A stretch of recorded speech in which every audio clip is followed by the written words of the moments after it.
And welcome back to Bros in a Landfill. We have a very special presentation for all of you lovelies today. Hi everybody, So- it's me, Lunchbillion, or Brad, which is my human name that my parents gave me. So recently, He usually goes by Brett Billion. that is not a true fact. This is a game that I made with some friends of mine at Studio Hipsword. We technically have a company on paper and in no other way, but it's a company, so fuck you. And we paid good money for that piece of paper.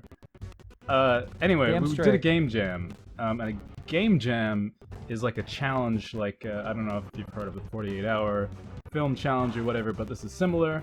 You have to try and make a game in 2 days, and this is what we came up with. And it's quite broken. It has like 0% of what we wanted to put into it. We got way too ambitious, but it is playable. You can play it and you can beat it. So yeah, this is called Elven Mohawk. It's this kind of action. Wait, why have I lost access to the stream? Oh no. All right, I'm loading Might back in. just Anyway. be, I'm sure this technological situation will come back. All right, I can see you again. All right, so yeah. this is it's a game where you swing a sword at robots. Now the theme for this game jam was two worlds, and we had this really cool idea where it was basically going to be like a roguelike where you go around the dungeons and you fight bad guys and stuff.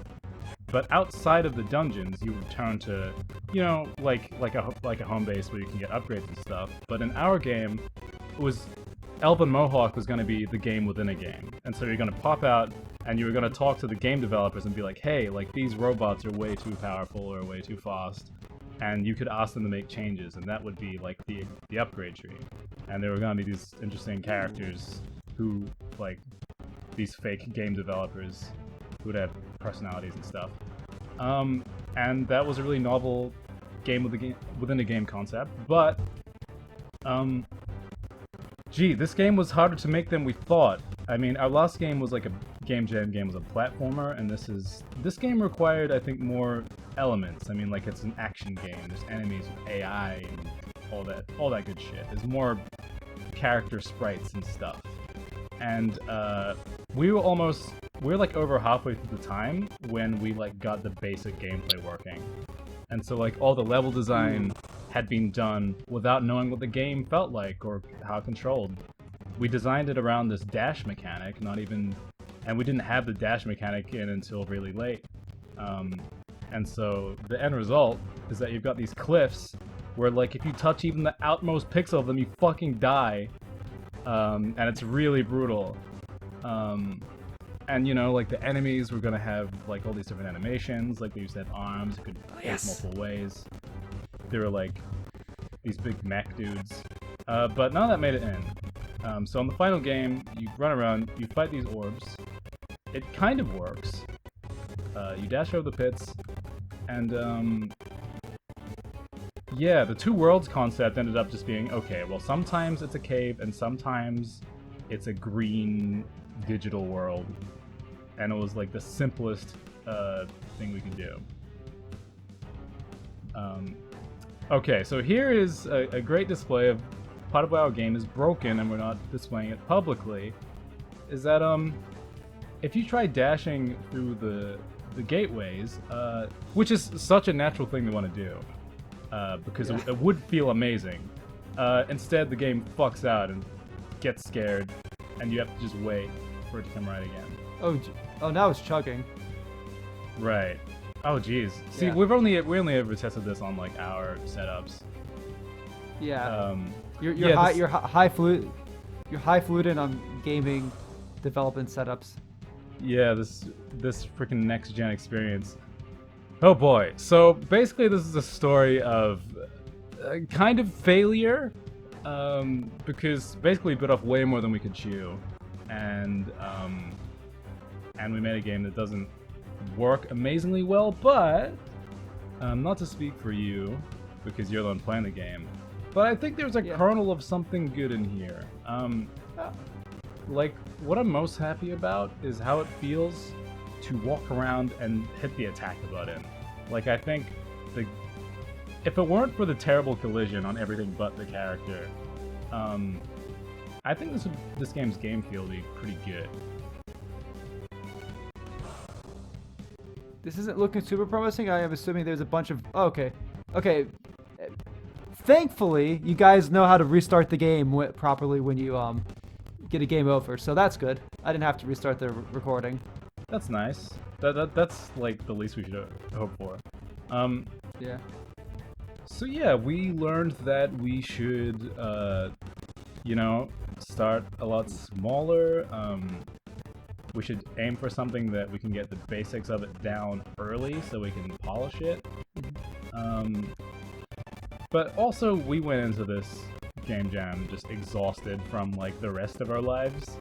But we had already planned to do it, and so, like, you know, there were a lot of things just in the production side that were, like, not perfect. But we did, those were important lessons to learn.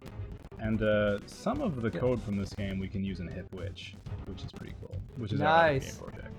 Gotta add a skateboard dash. Oh, I don't know, maybe. what I We've wouldn't been say is talking about how Hipwitch needs more interesting mechanics, so I don't know, maybe. So, going back to what you're saying about like you guys being a bit more ambitious with this one, it makes a lot of sense given your previous game jam was probably super under ambitious in the sense of like, oh, like we're not like the whole game is based on the fact that you don't control your jumps and we just have 3 stages. It was very minimalistic and in a way made a lot of sense for your first game jam project. So yeah, and I guess we think wanted to aim going a into little bit more exciting. Well, this was, I think the experiment last time was, can we do a game jam project? Where the experiment this time is, how much can we do for a game jam project? And yeah. I think this was also a very important learning experience. Yeah, I guess, like, the thing we were kind of sad about was that, like, with Legs, I felt like it was at least good enough to put out there as, like, for our portfolio and be like, here's, like, a game that is a bit jank, but, like, you can play it to the end, and, like, it's pretty complete, like, apart from the collision, again, being messed up, and, the controls could be a bit tighter, like, it's still, like, an experience. Well, this game is, like, just basically getting over the pits is like so frustrating. What was the other thing that was an issue? Oh yeah, we had a lot of technical issues, like just like we had forgotten stuff about Unity, and like I had computer issues where I couldn't even open Unity on my computer or my laptop, and so like I was a bit disconnected from being able to submit stuff into the game. Wasn't in the same room as the others very much. I don't know. It was kind of a mess. Also, oh no, you just walk into a wall? That's like the final area. You've killed all the enemies. Oh no, you dashed into a door! Yeah. Sorry, I'm just vomiting everything about this game at you. No, it's fine. Yeah, no. But yeah. I learned my lesson enough to know that I just need to get a game over as soon as I can. Yeah, you want to like keep your health to the end. At least the enemies don't respawn. So okay, that was a crash. That was a full crash. Okay, game has crashed. All right. And this is part of the charm of indie games that are made on a whatchamacallit, deadline. Yeah, I mean, what was it like? I don't know. The time felt like it flew by to me. I was like, okay. So this game jam was like the last game jam we did was the Game Maker Toolkit game jam. So that was completely remote, you know, and there was a bajillion people in it. But the game jam we did just now was a local game jam that was just like in our hometown, which is surprising because stuff doesn't really happen here, especially not in like a digital sense. But there's a cool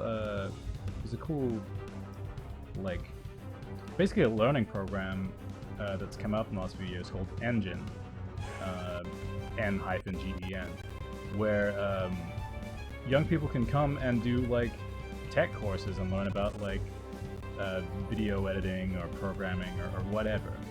And they basically held this game jam at their building, and it's been really cool seeing, like, I never would have expected it was even possible to hold a game jam here, because like I figured anyone who cared about this kind of thing would have moved away already. And so it's been cool to see that there actually are like cool, interesting, creative characters out there who like want to make games. Like one of the other groups was like a group of teenagers who, while they didn't finish it, they were trying to make like an AR version of like Capture the Flag, where you used QR codes to like scan like players and bases and stuff, which is like pretty crazy. Also, you reached the end of the game. Congratulations. Yeah. Is that who what I think it is? Yeah, that's a monitor with legs out of line on it. There's monitors throughout the whole game with our other. If you look at the other monitors in this game, you'll see our other projects. I should go find it. I should go look for them. That's like the completion bonus, is finding all the monitors. Yeah. So yeah, that one's just. Yeah, no, I think it's really cool that you have this game jam. Like, playing something like this actually takes me back to my game design courses in college. Like, sans the fact that we didn't have like any artists to be able to make cool, interesting character sprites and stuff for us. Like all of our game design stuff is like using pre-made assets, which is fine and all, but like even though this is like a very like sort of, okay, let's see what we got. Oh, there's Project Ashes. Hello there. I'm so happy that you can recognize that based off of how little pixels I had to work with. Because like it's so like abstract almost. Yeah. Well, it does. That just tells you how much I know of your guys' catalog of projects. Yeah, man. Like, you're a true homie. You're a promotional man. Yeah, boy. Yeah, well, like I still have I have a soft spot for this game, even though it didn't turn out exactly how we hoped. Like, it's cool. I like making stuff, you know, and like I'm happy that we attempted this. And like I honestly like making this made me feel like I would love to make an action game, because like I don't know, like you walk into a room and all these eyes come after you and you can go whoosh. Like, I don't know, that's sick. Oh, there's another monitor back there. I think that's like the only monitor you haven't seen. Oh, I clipped through the wall. What? But how? Okay, well, it was a hip. Oh, maybe you can enter the door from the. Maybe we'll... you can die and you got it. Yeah. What? Yeah. How come you took damage twice from that? That's so. This game's bullshit. Yeah, I'm gonna have a strong word with their manager. Oh my god.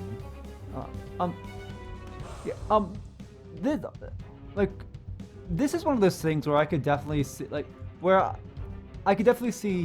this being like taking the game within a game concept and like having like the very basic this polished up, and like for example, like in something like Hitwish, like there's a character that's a game developer that Prom helps, and you have this as a mini game inside there, and through conversation with said character, the game gets touched up in the different ways.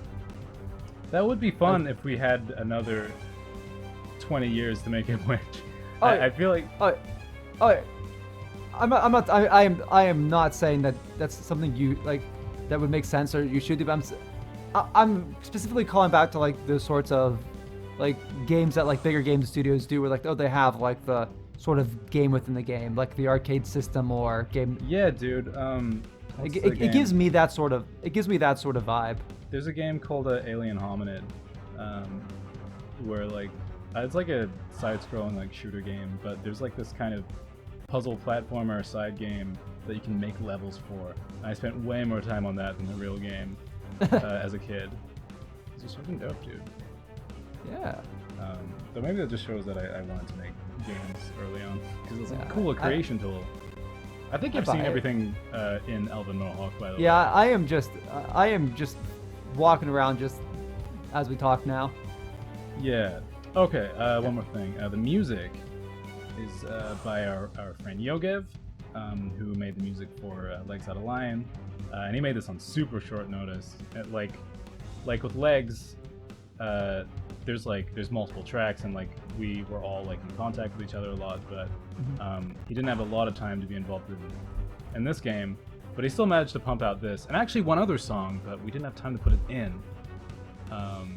There's like a cyber version of this song you're listening to right now for the green areas. Yeah, it got left out, and I'm sad. Yeah. But Game good. development's hard. It is hard. Well, especially in a few days, and like trying a new thing. But I mean, I guess that's what game jams are for. I mean, it's the great thing about game jams is just it allows you just to have like pure experimentation. Yeah, well, I mean, like it's like you can take a bunch of experience that might have taken them a lot longer to get and just like compact it and come out of a weekend with like a lot of insights. But yeah, so cool project. Happy that there's something like this happening in my own town. I'm also like, I'm happy with my sprite work. Like, I think the reason it feels fun to press attack is because it's like a cool snappy motion. The character design's also pretty dope. Thanks. I like Mohawks. There's one of the characters in Ashes had a Mohawk as well. Well, my favorite color is green, so I'm probably a bit biased as well. Perfect. This guy, there's no way to know this in the game, but this guy's name is Ty. Ah. Secret lore. Nice. Well, only you caught it first here, only at Bros in a Landfill. Only at Bros in a Landfill. The hidden scoop behind this game that we don't have publicly available because it's broken and you can't dash through the doors. And it's weird to think that like the only like public like version, like the only like public archive of this game is going to be on a small 60 subscriber YouTube channel, which we just hit 60 subscribers the other day. 60, nice.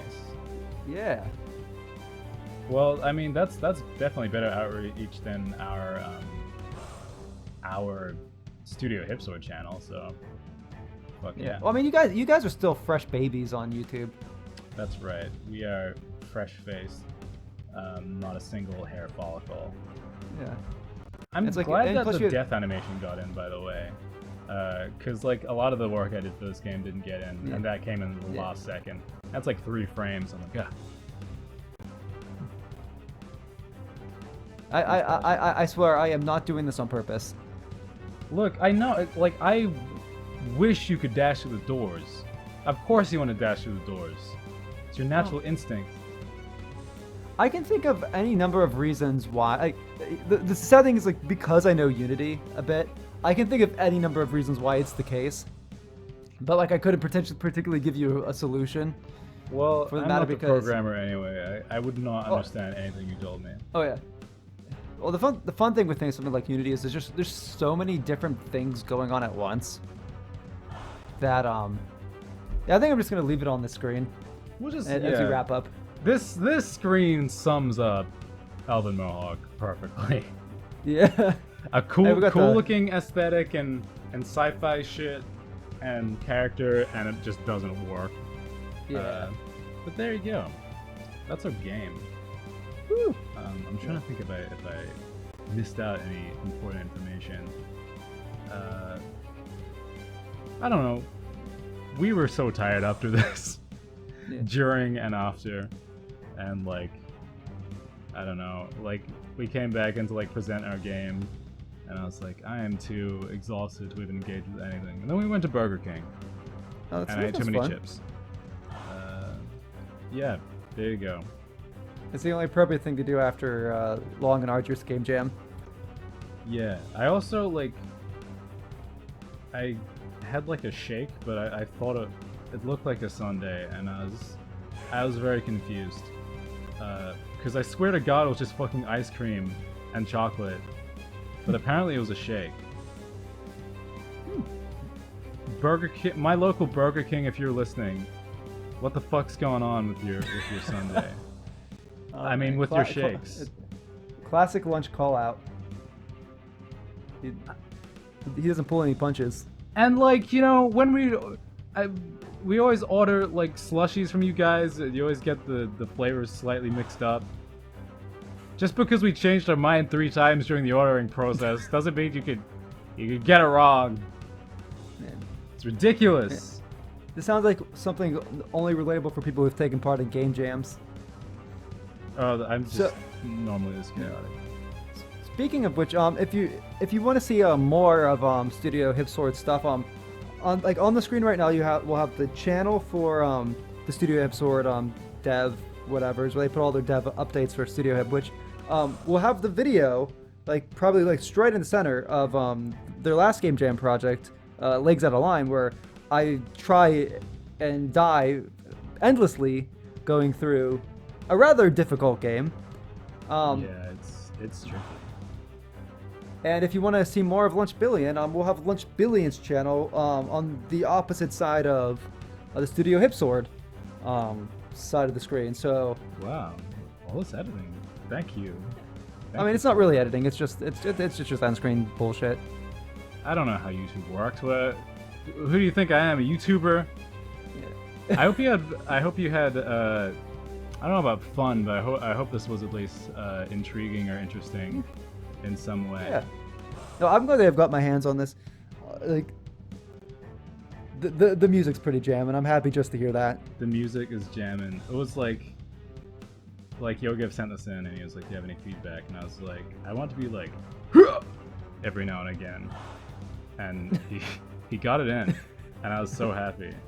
I was like, you know, like in the Skyrim, this intro to the Skyrim theme song is like, and all that shit. Yeah. And Skyrim has a lot of grunting and moaning in the music. Skyrim does have a lot of grunting and moaning, and it's one of the most successful games of all time. So, what does that tell you? Yeah. We're completely going over time now, but like I've always wanted to like write a song that has in it, because that's like my favorite thing. That just seems so empowering. Well, that's anyway, how you should make that your channel trailer or something. Sure. I will get a in my artistic career eventually. Yes. Thank you for watching, and stick around for more Bros in a Landfill content. Subscribe down below, and check out the other channels for the Studio Hipsword stuff. Yeah. And peace. I mean, Bros in Landfill signing off. What's our thing? How does our show work? It's only been 20 years.